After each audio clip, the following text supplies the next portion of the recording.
Bueno, vamos a dedicar ahora los próximos minutos a un análisis más técnico de Ozu. Lo que me va a interesar ahora es que veamos, más allá de lo que ya hemos desarrollado en relación a la forma que Ozu le da a la película, que veamos algunas cosas más que son muy interesantes, que tienen que ver con ciertos abordajes espaciales. Bueno, como sabemos, primero vamos a desarrollar una premisa. Esta premisa dice que perceptivamente al ojo humano no le gusta el encierro, ¿no? Vaya reflexión en estos tiempos de encierro que estamos viviendo, pero bueno, de alguna forma estaría comprobado que perceptivamente al ojo humano no le gustan los espacios acotados, muy chicos.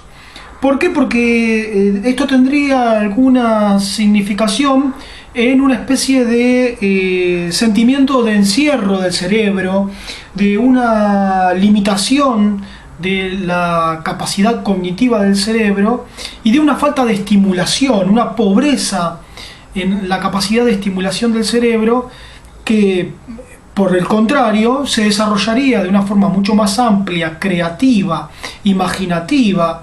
y en base también a sus conexiones, las conexiones del cerebro con el resto de la fisiología humana, en ambientes más abiertos, ¿no es cierto? Como si la salubridad cerebral, mental, espiritual y corporal de una persona sería más posible de alcanzar en espacios abiertos que en espacios cerrados. Sin embargo, sabemos que por limitaciones técnicas, el cine, por lo menos hasta bien entrado el siglo XX, debió desarrollarse en lugares cerrados porque, por ejemplo, no se podía trasladar las grandes cámaras de la época, no se podían trasladar a ambientes abiertos, porque el sonido, no se habían desarrollado todavía mecanismos de sonido que pudieran comprimir específicamente lo que se captaba de sonido con lo que interesaba a la película, es decir, personajes hablando. Entonces los dispositivos de sonido, así como captaban una voz, captaban todos los ruidos del ambiente, por ende salir al exterior era bastante dificultoso, porque, bueno, como sabemos, mayormente en muchas de las situaciones que se fue desarrollando el cine durante estas primeras décadas del siglo XX, teníamos un exterior conflictivo, guerras, enfrentamientos, manifestaciones. Por ende, el exterior no era un lugar seguro para poder desarrollar una ficción o algo que se tenía planificado. Bueno, por muchos motivos fue que el cine se desarrolló hasta, me animo a decir, la década del 60, con excepción del neorrealismo italiano, pero hasta la década del 60, con los cineastas franceses de la Nouvelle Vague, el cine se desarrolló dentro de los estudios, es decir, en los interiores. Y así fue que numerosos directores y directoras tuvieron diferentes estrategias para combatir este encierro que de alguna forma achicaba la capacidad cognitiva del cerebro. ¿Cómo se combatía el cerebro? ¿Cómo se combatía el encierro para poder hacer de ese encierro, de ese lugar cerrado, un lugar más amplio, un lugar que pudiera emular, por ejemplo, un pueblo entero o un paisaje? Bueno, justamente con estrategias en relación a el uso de decorados, con estrategias en relación al uso de la iluminación, con estrategias de angulaciones de las cámaras y demás, se podía dar a un espacio con ciertas dimensiones una dimensión mucho más amplia, por lo menos en el nivel perceptivo que se buscaba para el espectador. Bueno, esto de alguna forma fue el común del desarrollo cinematográfico de estas primeras décadas del siglo XX, y también esto fue una materia común en el cine japonés, sobre todo en el cine japonés después de la Segunda Guerra Mundial, porque hasta la Segunda Guerra Mundial todavía había una cierta herencia del sistema de estudios de Hollywood y de estos modos de falsear el encierro que recién desarrollábamos, pero tras la Segunda Guerra Mundial y con muchos estudios destruidos, comenzó a usarse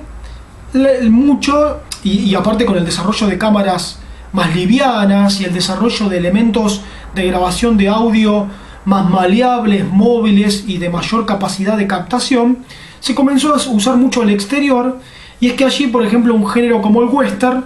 alcanzó la máxima capacidad expresiva, también el cine negro y también muchos géneros que hasta ese momento habían funcionado dentro de un estudio. Este es el caso de Kurosawa, por ejemplo, ¿no? Kurosawa, que ya comenzamos a ver y que seguiremos desarrollando en las clases siguientes, era un director que aprovechaba al máximo las posibilidades externas en las cuales el cine había comenzado a moverse tras la Segunda Guerra Mundial. También teniendo en cuenta que en muchos de los países, Japón como uno de ellos, había regímenes políticos muy duros que de alguna forma, interesados en crear una propaganda política a favor de su gobierno, en la construcción de un relato ideológico, no le permitían al director salir al exterior libremente a grabar lo que acontecía en la realidad. ¿Por qué? Porque había un gran riesgo que esa realidad me devolviera exactamente lo contrario de lo que se quería comunicar o de lo que el gobierno quería comunicar. Entonces, por ejemplo, una película que hablara a favor de la campaña japonesa, de la campaña de alimentación del gobierno con los ciudadanos japoneses en la Segunda Guerra Mundial, podía encontrarse una salida al exterior con una situación totalmente distinta, y las formas de poder atenuar eso no hubiesen sido las suficientes. En relación a eso es que se intentaba trabajar en grandes estudios con todos esos factores, con todas esas variables controladas, para poder dar el sentido al mensaje que quería el gobierno de manera impositiva. Por eso, por ejemplo, en Italia, los estudios de la Cinecittà fueron el lugar donde se construyó toda la maquinaria cinematográfica a favor del fascismo. Y lo mismo podemos decir de los films alemanes. Y también podríamos hablar de las películas de Hollywood, donde si se quería hablar en favor del gobierno norteamericano en el intervencionismo sobre Europa y África en la Segunda Guerra Mundial, no se iba a ir directamente a Casablanca, porque en Casablanca quizás iba a haber una hostilidad hacia lo norteamericano, identificando formas imperialistas. Entonces, ¿qué se hacía? Se hacía en un estudio que simulaba ser Casablanca. También teniendo en cuenta costos económicos, ¿no? Obviamente. Bueno, después de la Segunda Guerra Mundial, ya a partir de la década del 50, comienza a haber una explotación de los exteriores y de las posibilidades expresivas que había en el exterior, teniendo en cuenta que todo el mundo estaba alineado en el mismo sentido, ya no había casi resistencias, por lo menos durante la década del 50. En la década del 60 volverán a aparecer otro tipo de resistencias al paradigma, pero será más en relación a los jóvenes y a los proletarios, ¿no? A los estudiantes y a los proletarios, pero eso es materia de otra, es harina de otro costal. Por eso, como decíamos, la mayoría de los directores tras la Segunda Guerra Mundial trabajaban muchísimo en exteriores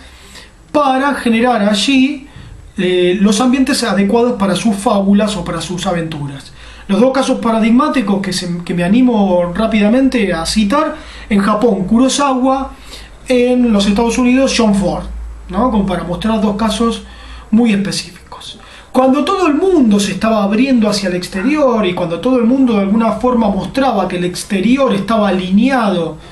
con la expresión de representación del paradigma capitalista, Ozu hace absolutamente lo contrario. Ozu se cierra. Ozu no quiere seguir la línea exterior de la mayoría de los cineastas, sino que se recluye. Pero ya no diremos que se recluye en los estudios, sino se recluye en las casas de las personas normales, de las personas comunes, en las casas comunes de las personas de Japón. ¿Para qué? Para encontrar dentro de esas casas no la epopeya, no la gran mitología, no la gran aventura que buscaban estos aventureros del cine moderno, como eran Kurosawa y John Ford, sino justamente la pequeña historia, la historia anónima, que conservaba todavía ciertas contradicciones en relación al tradicionalismo arrastrado, de los valores arrastrados de otro paradigma, y el conflicto generado en la contradicción de encontrarnos con un paradigma nuevo que ofrece otra escala de valores, que ofrece y que nos invita y que de alguna forma nos obliga a transitar el mundo de otra manera. Bueno, como esa decisión entre los dos paradigmas no se puede encontrar en el exterior, donde todo de alguna forma se desarrolla de manera más homogénea según como lo quiere el paradigma capitalista, sino que esa contradicción se puede encontrar en el interior de las casas, en el interior de los hogares, donde muchas cosas siguen funcionando como vienen siendo heredadas o arrastradas del paradigma anterior, y se encuentran con un conflicto que tiene que ver con el paradigma que está de puertas para afuera, que es el paradigma occidental, y que poco a poco intenta meterse en el núcleo de la privacidad, en el núcleo del hogar japonés. Allí es donde Ozu se recluye para mostrar una mirada diferente, una temporalidad diferente, y para rescatar cosas que el mundo exterior, que el mundo capitalista, que el mundo homogéneamente global del inicio de la globalización, del mundo del mercado, no rescata ni muestra.